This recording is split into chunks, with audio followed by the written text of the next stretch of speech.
It's been a long trade deadline day, but for the Bucks, it started with acquiring Jae Crowder, and it finished with beating the Lakers in LA. Even if it wasn't the Lakers at full strength, the winning streak extends to 9, which is exactly what we like. Giannis didn't quite get the 40 points, but there were some nice performances to talk about. We'll talk about this win over the Lakers, and then, of course, we'll finish up by recapping the trade deadline. Let's get into it. You are Locked On Bucks, your daily Milwaukee Bucks podcast, part of the Locked On Podcast Network, your team every day. We're Locked On Bucks. My name's Kane Pittman. You can see and hear me on this show Monday to Friday, and also find my work over at ESPN. Alongside me, the founder of brewhoop.com and longtime voice of the podcast, Frank Madden, for today's episode that's brought to you by Rocket Money. Stop throwing your money away, Frank. Cancel unwanted subscriptions and manage your expenses the easy way by going to rocketmoney.com/LockedOnNBA. All right, before we get to this win over the Lakers, and we'll start with Bucks and Lakers, then we'll get back to the trade deadline stuff. But a little bit of housekeeping. If you're listening to this podcast and you haven't checked your feed, go back. I hung out with Justin Garcia a little earlier today, well, right after the deadline, actually, and we recapped the immediate thoughts on the Jae Crowder trade. And then I also did a little mini video on Locked On NBA, which is also on the feed. So there's plenty of content today. Make sure you check it out. We thank you for making Locked On Bucks your first watch or first listen of every day. Make sure you subscribe, hit like, throw a comment in the YouTube stream because that helps us. And the subscribers are on the rise, Frank, which we absolutely love. At trade season, people go crazy for the trade. So thank goodness the Bucks actually did something. Jae Crowder, we'll talk about that. But it would have been a little bit of a dampener on the day if the Bucks weren't able to close this game out against the Lakers. No LeBron, Anthony Davis in foul trouble for most of the night. But it was probably a little annoyingly close until the end. But the Bucks end up winning at 115-106. And another one of these wins where they didn't shoot the ball particularly well from three, but they were able to grind it out.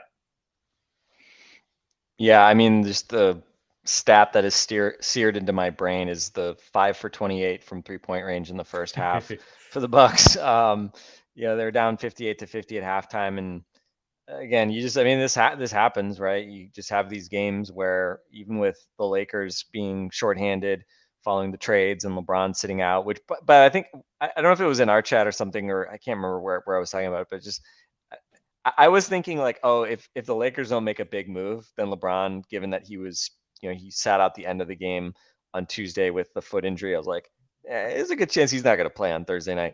But Lakers actually did make a big move. But who cares about that for now?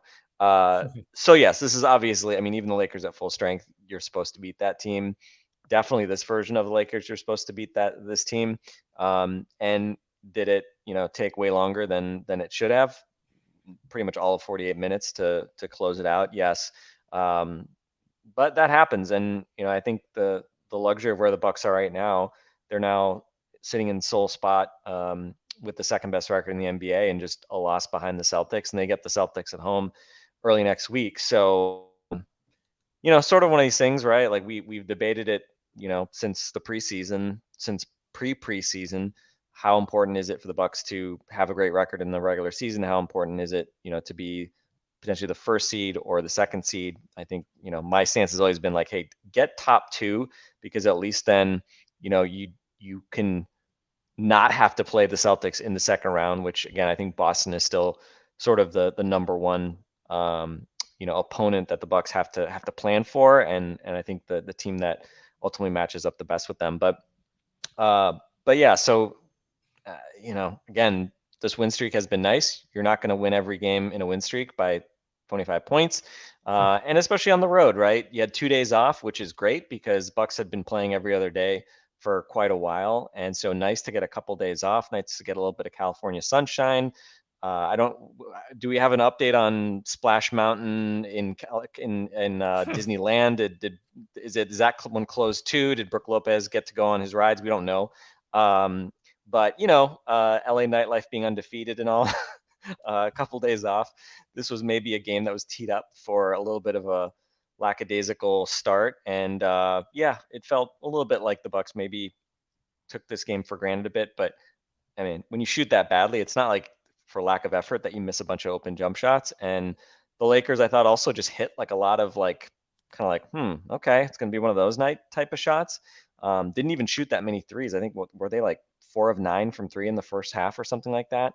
So only one fewer three made, despite taking 19 fewer attempts.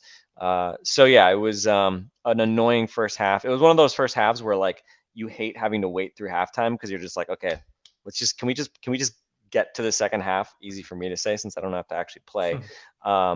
But Giannis kind of had a solid first half. AD had a really fast start, but then he cooled off significantly.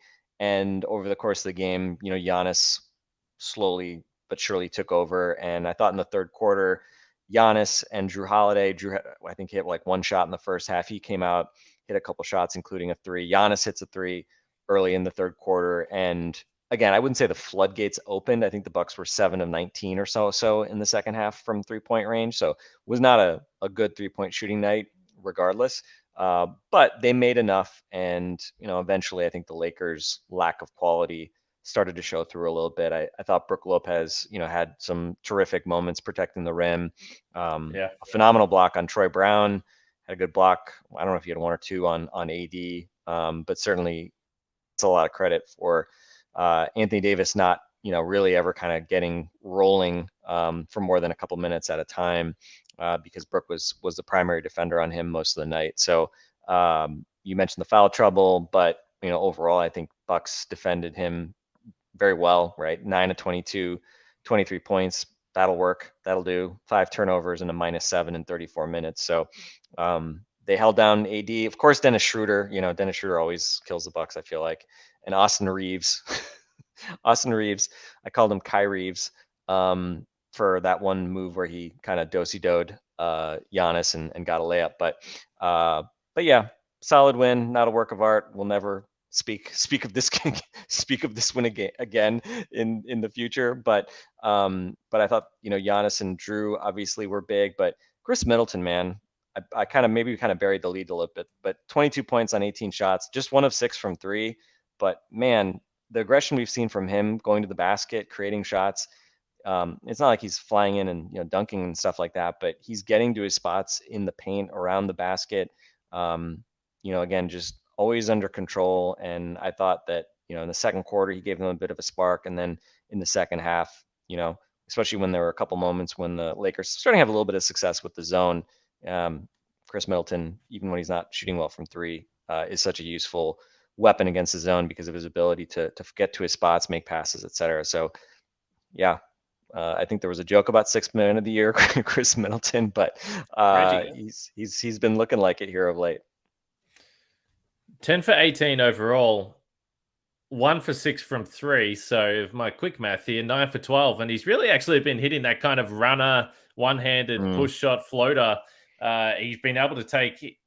And I don't know, maybe you just feel like you haven't watched him play for a long time, but it feels like he's been pretty confident in anytime he gets someone that is a little bit smaller, around the same size, he's like, all right, I'll just put the ball on the floor and drive it all the way to the rack, which is, it's not like that's not something that he's done in the past, but it just feels like, and maybe it's just me looking for good signs that, yeah, he's looking healthy. He's happy to use his physicality, but geez, he's looked good so far. And he got all the way up to 25 minutes in this game. He closed the game. He had an important and one, which got him up to the 22 points as well. So it was nice to see him in the closing lineup. And I think, we'll see what happens for him when he does eventually start. Obviously, it's a back-to-back tomorrow. It's going to be interesting to see who actually plays in that game. I've got a couple other things I want to throw at you from this game before we get to Frank, I'm assuming you've got a Jae Crowder take.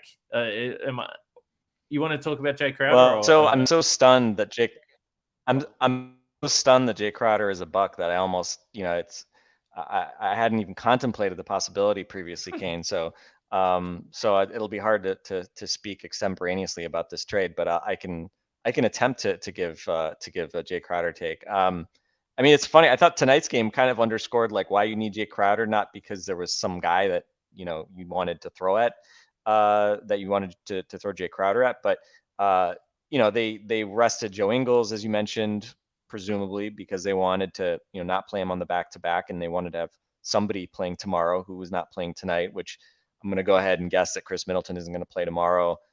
I'd be a bit surprised if Giannis plays tomorrow as well, given he's been, on the injury report, even if as probable with the knee thing. So no Kawhi tomorrow either. But I mean, we saw Marjan Beauchamp early. We saw Mamu in both halves. Wes Matthews for a couple minutes went to the locker room with some kind of ding to his leg. Hopefully he's fine. I mean, he came back and looked fine. But it's just sort of those things, right? Like when your team's fully healthy, you can easily say, "Oh, look how many guys we got. Like, how are we going to get all these guys on the floor?" And then a couple injuries happen, and then it's like, "Oh crap, we're relying on Mamu to play in the fourth quarter of a basketball game." So, yeah, I mean, I think just from a depth standpoint, the joke is you can never have obviously too many wings in the NBA. Again, Crowder, is he truly a wing or more of just kind of a small ball four specialist? Hey. No, we're not at the point where I didn't actually want the Crowder takes. I just asked you if you had one. I was going to say, I thought you were going to an ad read, and then I am. So I was just supposed to say yes? Okay. You can't ask me to say yes, no questions, Kane. Like I don't do yes, no questions. I do 9-minute soliloquies. That's my thing. Hey, let's hold the Crowder stuff. All right. We'll get back to Crowder. Got to pay some bills. We got to pay some bills, which, by the way, it's a great segue from you. I promise we haven't set this up, but there is sometimes I have a little bit of a problem where I've got subscriptions and then I am paying bills that I don't really want to pay, which brings us to our friends at Rocket Money, formerly known as True Bill. It's a personal finance app that finds and cancels your unwanted subscriptions, monitors your spending, and helps you lower your bills all in the one place. Over 80% of people have subscriptions they've forgotten about, like the streaming service you bought to watch just one show on, or that free trial that you never even used. Rocket Money will quickly and easily identify the subscriptions for you so you can stop paying for the ones you don't want. I needed this desperately. So simply find the subscriptions you don't want and press cancel, and Rocket Money will cancel it for you. No more long hold times with customer service or tedious emailing back and forth. Rocket Money makes canceling subscriptions as easy as a click of the button. Stop throwing your money away. Cancel unwanted subscriptions and manage your expenses the easy way by going to rocketmoney.com/lockedonnba. That's rocketmoney.com/lockedonnba. rocketmoney.com/lockedonnba. Hey, just so quickly, we'll get to the trade deadline because I also want to ask about buyout market. We've discussed it a little bit, but this is going to be an ongoing conversation. And there's some financial stuff that we didn't get into this morning, which, let's face it, this is your wheelhouse, Frank. You tweeted about this moment, though. So what do we love? We love nice assists. We had a nice assist from Giannis today. A little couple look away of them. to... Yeah, I thought that like really falling out of bounds, like wrap around to Drew for a late layup. That was nice, but yeah, that West pass was great. Well, I thought he was going to blow it as well, and then that's the thing. A nice catch by West, and then just a little pump fake, and then you have to get it up so he makes sure he gets the assist. But another nice assist would have been Khris Middleton in transition with a little look away bounce pass to Mamu Kalashvili, who, by the way, Sandro on this night, I have to say, we haven't seen him play a lot lately. He played the 13 minutes. He really honestly just has a nice nose for the ball. He gets in good spots for offensive rebounds. He does have pretty good feel for the game, but I wouldn't say he's an athletic beast. Although I shouldn't say that because we have seen him throw down some decent dunks. But on this one, he got a bit of a flat tire, Frank, and would have been a nice highlight for Khris Middleton. And unfortunately, Mamu couldn't quite get up there. I saw some references to he might have gotten... He might have got fouled or something. I didn't see a replay of it. But yeah, at the time I commented that, there were about, I think, like four moments in the game leading up to that where I kind of just cackled out loud at things I saw. Two of them being a couple of absurd Giannis, like improvised dunks where, again, we've been watching this guy for 10 years. He pulls dunks out of his bag, at the most unexpected times, but I still find myself surprised sometimes when he just sort of teleports from, the 3-point line to the rim in a flash. And then Brooks' huge block on Troy Brown, which was, anytime you block a guy and he just like ends up on his like rear end, there's just something very enjoyable about that. But yes, Mamu steaming down the lane, blowing the layup or the dunk. I don't know why that was so funny.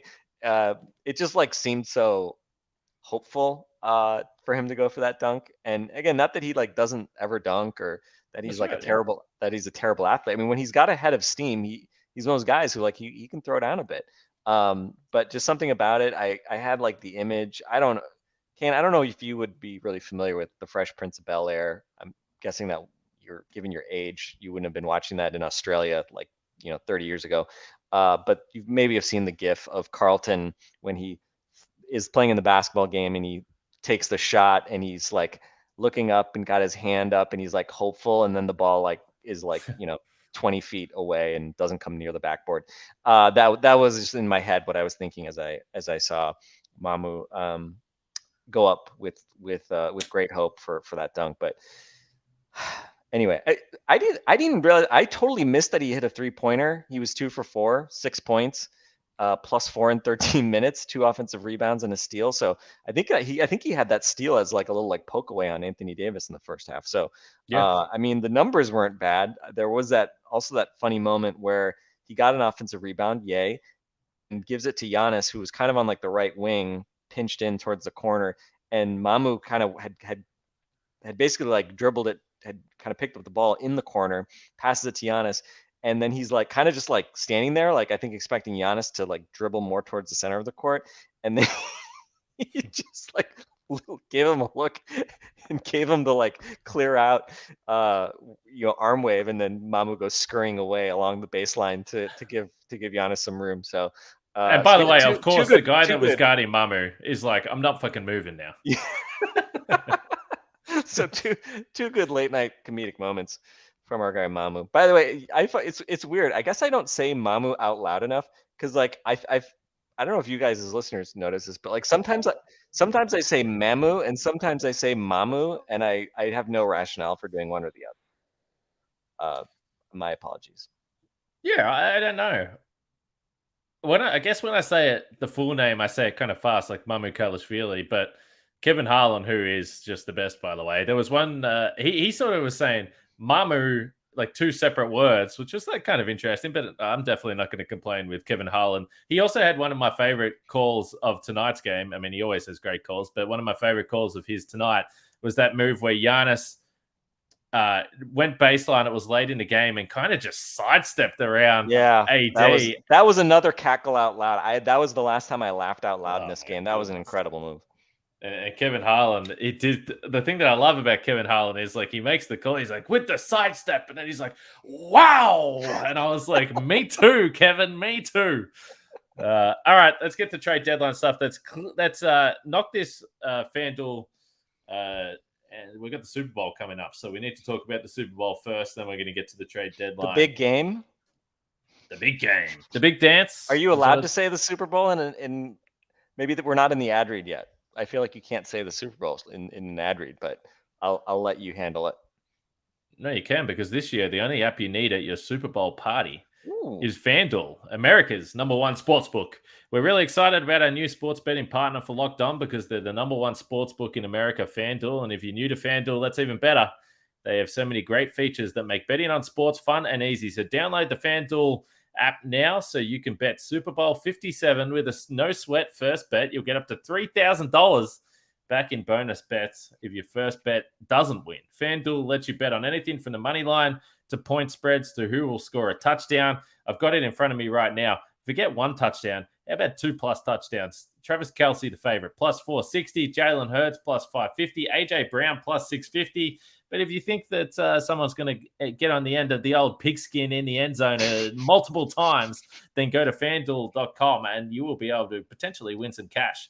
The FanDuel Sportsbook app is safe, secure, and super easy to use, and you get your winnings instantly, which is what we're here for. So join FanDuel today at FanDuel.com/lockedon to claim your no sweat first bet on Super Bowl 57. That's FanDuel.com/lockedon. Make every moment more with FanDuel, official sportsbook partner of the NFL. All right, so the question I've got for you around Jae Crowder, as you alluded to at the start of the podcast, look, I think we have a fair grip on what we think or what you think of Jae Crowder with this roster. So let's just cut straight to the chase. The 5 second-round picks, because I think the players, you've been describing it as the poo-poo platter, so we've touched on that. The 5 second-round picks, any pause at all when you see that come through today, and then did it change as you saw that second-round picks were getting flung around left, right, and center? Yeah, I mean, so let me say a couple things on the draft compensation. One, I think there were some jokes floating around about how second round picks are, like cryptocurrency, right? Like, oh, this fake stuff that's just flying around, and who knows what a second round pick is actually worth. I would say in general, I mean, my view, and I think a lot of Bucks fans were saying, like, who cares about second round picks, right? And especially if you look at the history of Bucks second round picks, Malcolm Brogdon and Michael Redd put aside, right? It's been a pretty grim crop of guys that have come through as second round picks, and in general, right? I mean, we sometimes reference Seth Partnow's value chart that shows the kind of like career value of players picked at different parts of the draft, and it gets very low once you get outside of like the 20s and even really like the teens, right? Like, I mean, if you get NBA players in even the latter half of the second or the first round, like solid NBA players, like it's actually not bad. So it's basically like a lottery ticket, really, in the second round, right? I mean, okay, there's occasionally a Brogdon, or once every few decades, maybe a Nikola Mirotic, right? Nikola Jokic. Although I think Mirotic was also a second round pick. But again, the value of these picks, though, I mean, it's, call it crypto, call it any fiat currency. It's worth something because someone's willing to trade you stuff for it. And so I don't think it's worth a lot to keep these picks to actually use them on players. But if you take a few second round picks, you can get stuff for them. And so if you are trading a lot of those now, that means you're not going to be able to use them later and acquire a guy next year because you just, blew your you just used a large proportion of your. I won't a family show, so I won't use some vulgar language here, but those are a bunch of picks that you're not going to have moving forward, that you're not going to be able to use in future trades. And so yes, it matters how many second round picks the Bucks give out. I will say the caveat: the Bucks have shown a willingness to buy second round picks. Again, you're typically talking about late second round picks like Sam Merrill and Hugo Besson. Obviously, were bought picks that again, these are like Mr. Irrelevant at the end of the second round type picks, not like picks in the 30s.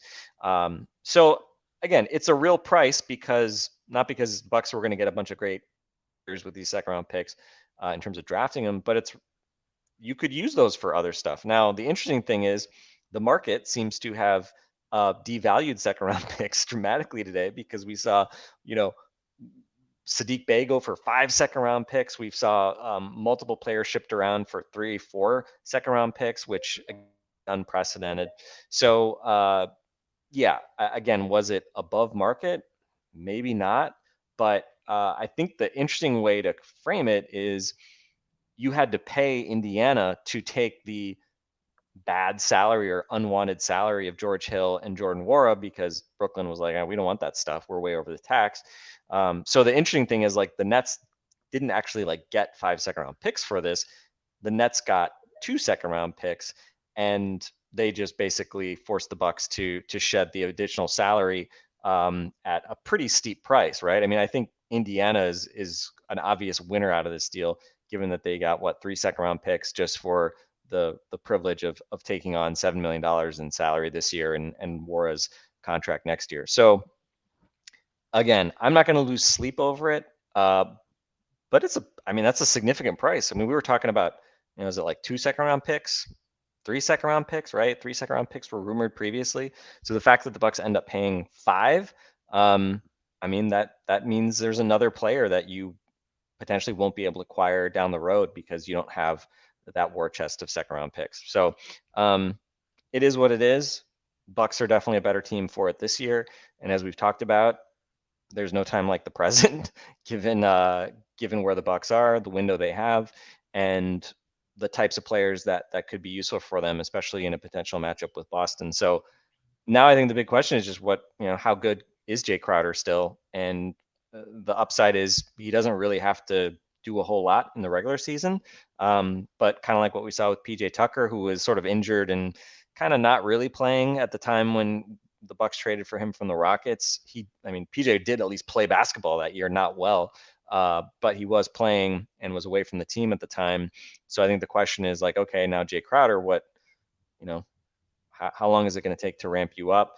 And given where he is in his career, it's not like you're expecting him to get better from where he was the last couple of years. So now it's on Jae Crowder, really, right? Now it's on Jae Crowder to kind of get in shape, and I don't think the Bucks are going to rush anything. We'll see when we see him, how quickly that will actually happen. I'm sure they'll probably want to try to get him in some practices. Maybe he'll, do some scrimmaging with the Herd.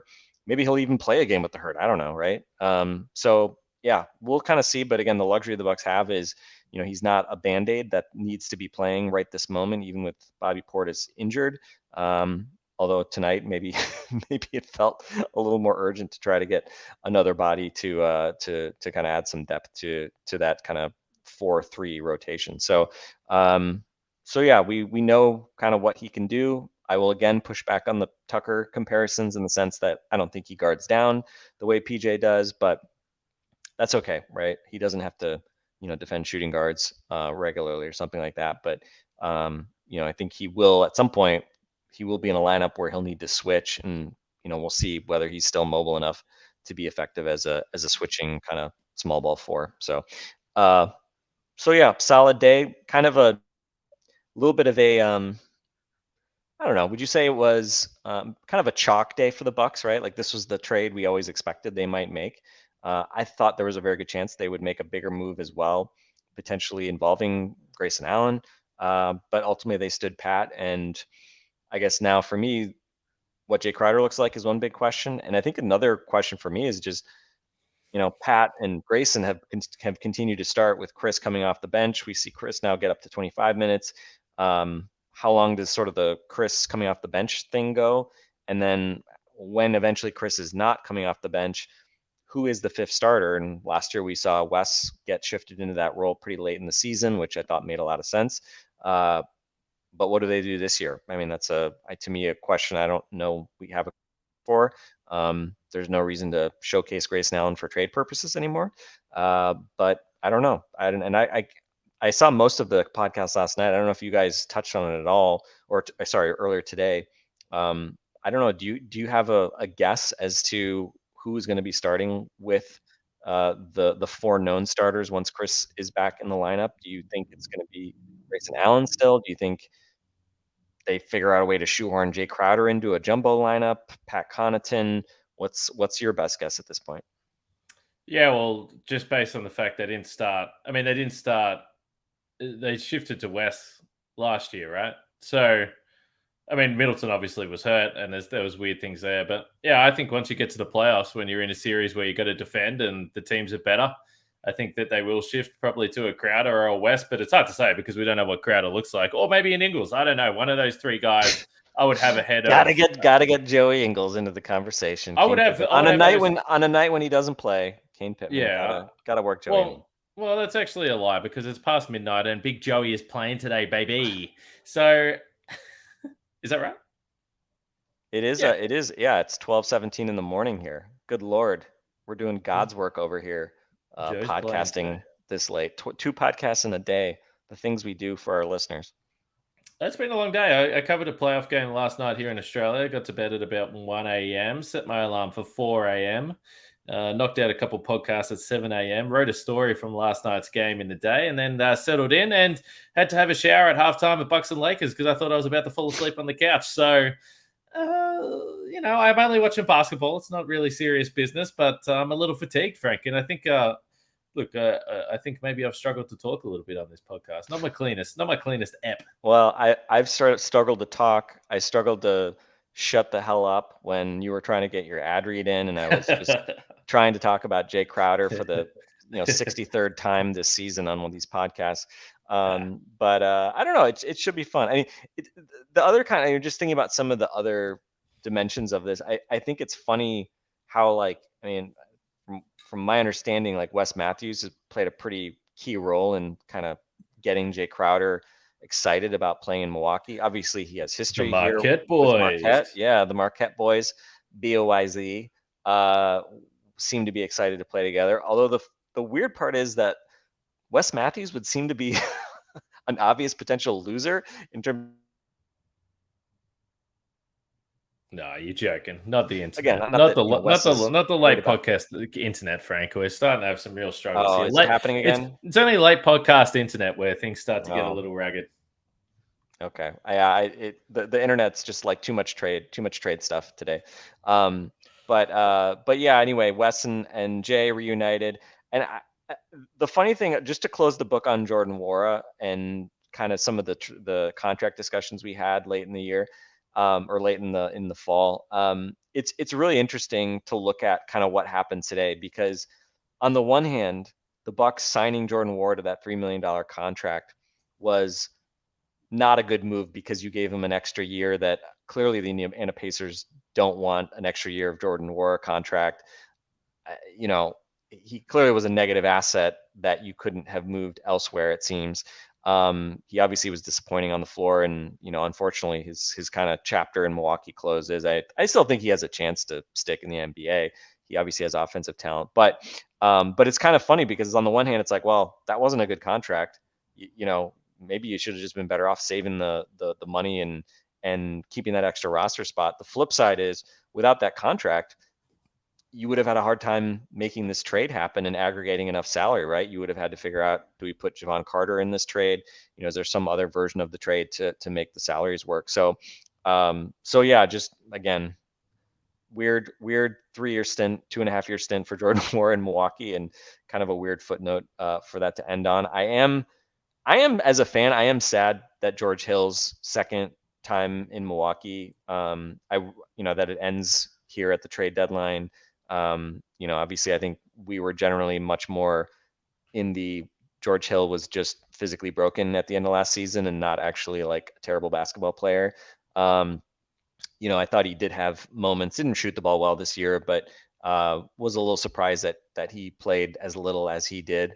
And just generally speaking, a guy that, seemed like everybody liked in the locker room, and a number of young players, you kind of follow the Bucks closely, would call him out as a vet that, really would take guys under their wing. So, again, I would have loved for the Bucks to win a championship with George and Wes this year, guys that were on kind of the first 2 years, versions of the Bucks, and then, left right before the championship. So I'm a little sad about that as a fan, but again, thinking practically, putting on your GM hat, like, yeah, this is the kind of stuff that has to happen. And I guess we'll see what happens with him going to Indiana. I mean, it is a homecoming for him in Indiana.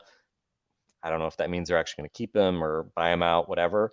But speaking of buyouts as well, do we want to talk a little bit about buyouts? I know we're over 30 minutes. Kane does not want to talk about buyouts. We can save it. I will say this.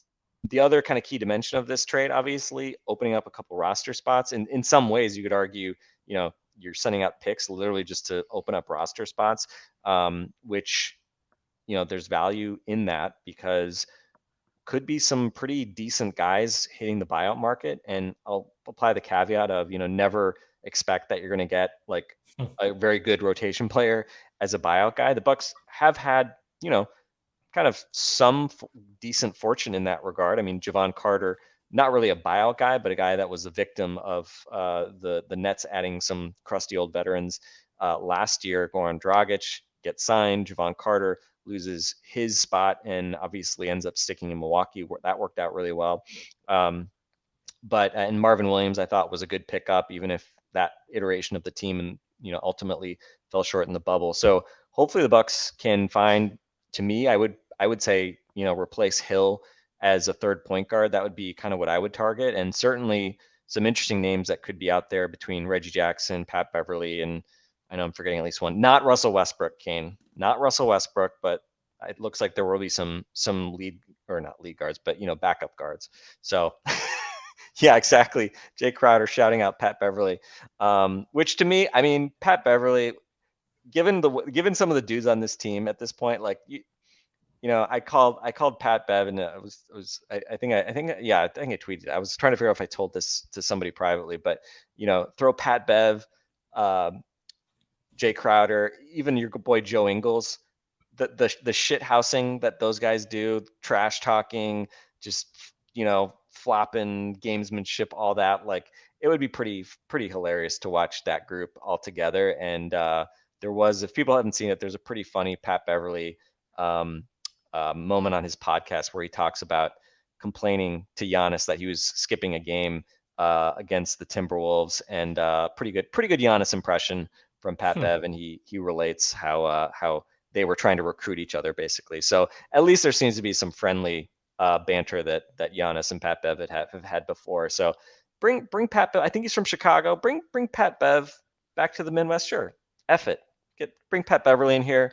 That would be pretty fun. That would certainly be entertaining. And let's Pat Bev's got to do a scorers table celebration for an actual NBA championship. He did it for winning a playing game. Let's get Pat Beverly a proper reason to celebrate. Let him ride shotgun on this. I don't know. That's I will say this, because Pat Bev was in Houston while my wife was actually following the Rockets. And I watched a lot of the Rockets with Pat Bev, and I got an appreciation for Pat Bev. He's a bit polarizing, but he's a bit of a ride. So yeah, that's my big random Pat Bev pitch that I'm ending this podcast with. Kind of surprised. I didn't know whether you'd be a Pat Bev guy, but look, we learn new things every day, and he's definitely. One more note, just on cap stuff. Okay, I was just looking at this. So the Bucks won an NBA championship. Their payroll, I think they paid about $134 million, including a tiny luxury tax payment that kicked in because Drew Holiday's bonus for chip put them over the tax. Last payroll plus taxes about $212 million.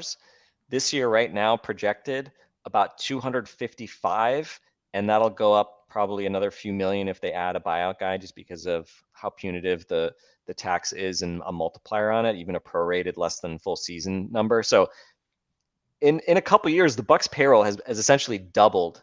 And I don't know, as a Wisconsin sports fan, Milwaukee Brewers, can you take notes here that the Bucks are actually spending some money and trying to win a championship? They're doing what they should be doing, because there's no excuses with Giannis. Go pay money, don't be cheap, put it all out on the line. But anyway, yeah, this team is extremely expensive, and thankfully so far money has not been an issue at least over the past year since the PJ Tucker departure. Pretty much they've spent on everything they could, and hopefully that will continue, because as we will talk about at some point, there will be some interesting decisions to be made next offseason. Yeah, no doubt. I had a lot of people that wanted to talk about it right away after the trade deadline. I said, hey, we've got plenty of time to discuss this, but it is going to be fascinating. But I tell you what's not expensive. That's listening to the Locked On Game to Game podcast. It's free, and you get it on your Locked On NBA feed. A recap of all the games from around the NBA from the local experts. I'm on there after the Bucks play. You probably gather my thoughts from listening to this. No, we love it, though, and we appreciate everyone listening to this. Make sure you subscribe, hit like, and chuck a comment in and let us know your thoughts as we wrap up the deadline. Bucks and Clippers tomorrow. The road trip continues. And, hey, if the Bucks are looking to win 10 in a row for the first time this season, we would take that. They're 21 games over 500. I like the sound of that, and they're still trying to gain on the Celtics, and they play the Celtics in a few days' time as well. So we're looking forward to that game. I don't know when we'll podcast next, but that's why you got to turn the subscriptions on and the notifications, and you'll know when we drop the next show. Hopefully you enjoyed trade deadline day with Locked On Bucks. We'll catch you next time.